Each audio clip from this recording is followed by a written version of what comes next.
Hi everyone, I hope you're all keeping well and safe. This is Mr Neel Raithatha, also known as the Wax Whisperer. Thank you for joining me in my latest video. This is of a patient who attended alongside their partner today, and they had a severe wax impaction in both ears, and this is their left ear.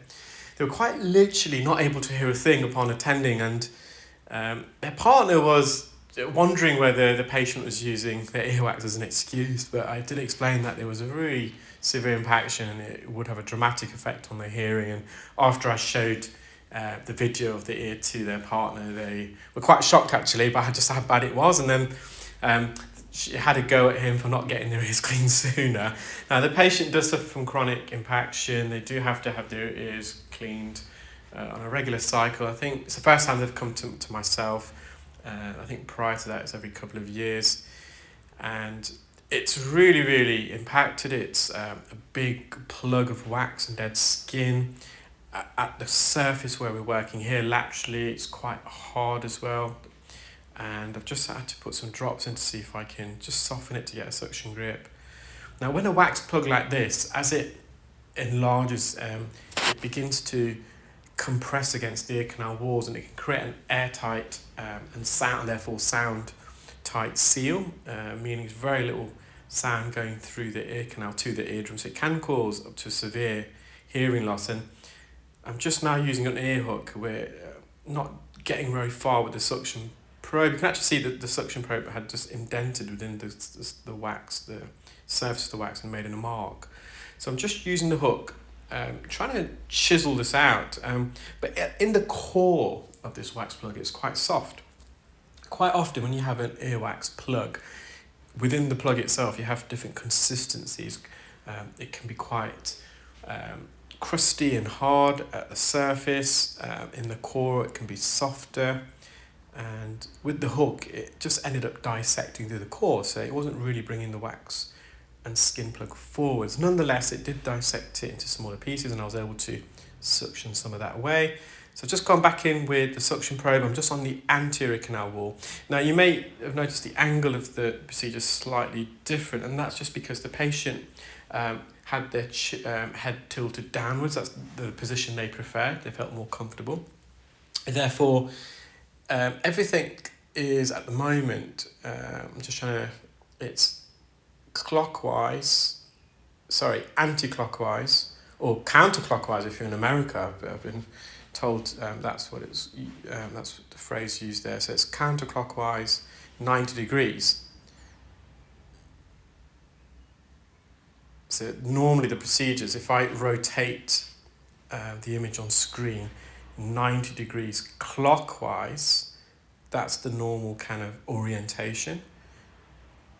So essentially the top of the eardrum would be as the ear is now at 9 o'clock. Anyway, just in case you're wondering why the angle's slightly different and the hairs are more to the bottom of the ear canal as opposed to the left. On the case of the left ear, it's typically they're on the anterior canal wall. So just puts a bit more drops in, just persevering with the suction. I'm just trying to detach it. So these little wriggle motions are quite important because we can't see very deep, obviously, because of the impaction. We don't know how far this wax plug is and how strongly adhered the wax plug is to the canal wall. So there's little wriggle movements. They try to detach the wax plug. So if the wax has been there for such a long time, it can almost solidify and become part of the ear canal. It compresses so much against the ear canal walls that it can solidify and almost form part of the ear canal as such. So just use the hook, and this time I've managed to get the hook in a bit further, and I've managed to chisel out a lot more earwax. And again, just going to go back in. So it is a bit soft and mushy, so just got to use the hook very gently. I don't want to come in too fast with it because it will just cut through. So once more, just using the hook, I'm going to the roof of the ear canal, and just as I'm getting over the wax plug and in between the canal wall, I'm then rotating the wax hook clockwise 90 degrees. So just going back in with the suction now, and that's because this plug's a bit further in, and whenever the wax is further in, wherever possible, try to revert back to suction, just because the inner 2/3 of the ear canal is very sensitive. That's the bony portion of the ear canal, whilst the outer third's more cartilaginous and therefore a bit more flexible and less sensitive. So if you do make contact with the cartilage portion, it's less likely to cause any discomfort to the patient. So I've got a good suction grip. Now I have to, you can see I'm going left to right and coming forwards at the same time. We want to wriggle this out. And the entrance of the ear is a bit narrower, so this plug is larger. So as we go into the ear canal, it widens. So this plug is formed on the wider part of the ear canal. And hence, when you bring it forward, sometimes a bit of a tight squeeze, because we're having to squeeze this through the entrance, which is narrower. But we get in there. You can see by the colour, it's really dark as well. So it's been there for a while, it's oxidised. And if you watch till the end of the video, you'll see a still image of all the wax that I removed up against the pencil tip as reference in terms of the quantity. It's a sizable chunk there, and that's hanging out the patient's ear. At this point, I remember the patient developed a gag reflex. So when we were squeezing this wax plug out, there's a part of the vagus nerve called the Arnold's nerve that runs almost at the base of the ear canal. So you can see the eardrum, the tip, the hammer bone, so the pointer bit of the hammer bone, called the short process, that's normally more at 11 or 12 o'clock, but because of the angle of the patient's head and the tilt, the hammer bone is more horizontal than it is vertical. So yeah, as I was removing that large plug out, the patient started to cough, and that's because there's a branch of the vagus nerve called the Arnold's nerve, and it's just at kind of at the base of the ear canal. And if you put a bit of pressure there, it can induce the gag reflex because it stimulates that Arnold's nerve. Now the eardrum is slightly red, and that's just because this wax plug was really compressed against the eardrum. They have got quite a prominent inferior recess, which is a little dip, a trench if you like, near the floor of the ear canal, near the eardrum. There's a bit of wax there that I removed, a bit of dead skin here. There's a bit of clarinetting if I remember, so we just stopped because I wasn't too overly concerned on that bit. So I just went to this bit, and this is where that dip is, so it's very hot. I had to re-angle the endoscope to get over, so to see in, and managed to remove that. And I'm now just going to mop up around the entrance. So that's their left ear. That was the worst one. Upon attending, they weren't aware that they had a problem with their right ear, ironically. It was just their left side that they said they felt that they couldn't hear. And they literally could not hear anything from that ear. But once I removed the wax from the left, we looked into the right, and the patient noticed straight away that their right ear was blocked because they had no reference point before. Because the left one was so much more worse than the right, they automatically assume it's just the left one. But once we cleared the left ear, they obviously does hear us back to normal, and they then had the left as a reference point against the right, and they realised the right ear is blocked. So in fact, I think this one was just as tricky to remove. So just going in with the hook, I'm just trying to prise this out, and it just got stuck near the entrance. So the surface of the wax, you can see it's a bit mushier, and the core is a bit firmer in this ear, but the entrance of the ear is a bit twistier and narrower. So again, I'm just using the hook, I'm pushing the cartilage at the roof of the ear canal upwards, so it creates some space that I can then insert the hook into. And I'm just going to the back part of the ear canal. I'm using a different angle here, and I'm going to rotate the hook to the right, trying to embed it into the core, but unfortunately it's just sliced through that.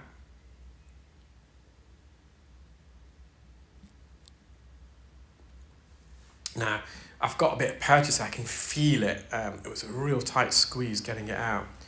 And this core was quite solid actually. So it's a big boulder. There's a lot more wax still actually. It's quite surprising. So we've got another huge lump of wax there. You see the colour, it's almost jet black in appearance.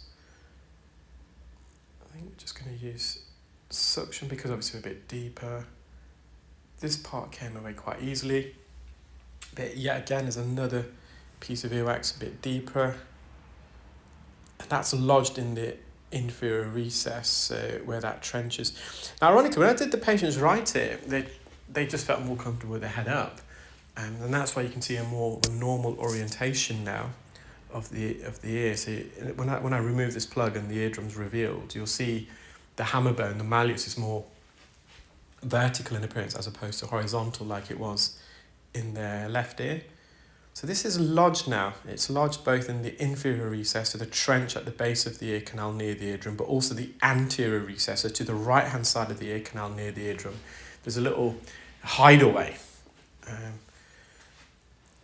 there, and you can quite often get wax and skin lodged, so just using a bit of oil just to lubricate this, just to help facilitate gliding it out.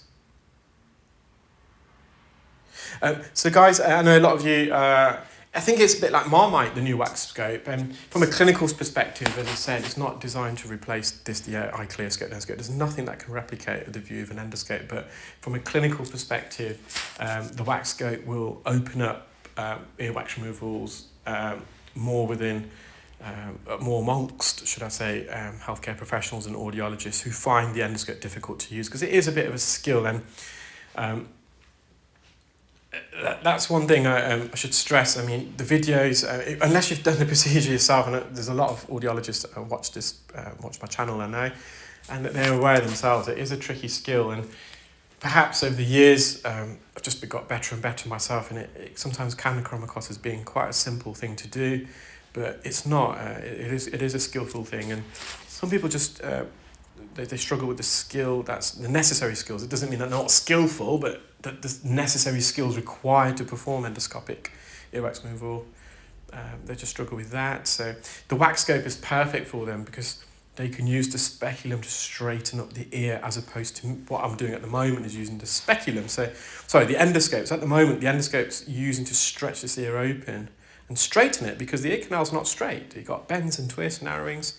Just using a fine end suction probe here, just mopping up a bit of dead skin and some earwax, and there's a bit of the roof I'm going to get. So yeah, I'll put the link again to the Clearwax YouTube channel. I did do it yesterday, and I'll try and upload some videos on both channels. And that's all the wax. You can see it's a fair amount of wax there, and it's extremely dark in appearance. So just by looking at that, it can be quite satisfying. It's one of these procedures that I found actually really satisfying performing, because it came out. It was giving a bit of fight. You don't want it to be too easy. You want the earwax to give a bit of fight and a bit of resistance, and it's more satisfying when you remove. Well, take care, guys. Keep well. Speak soon.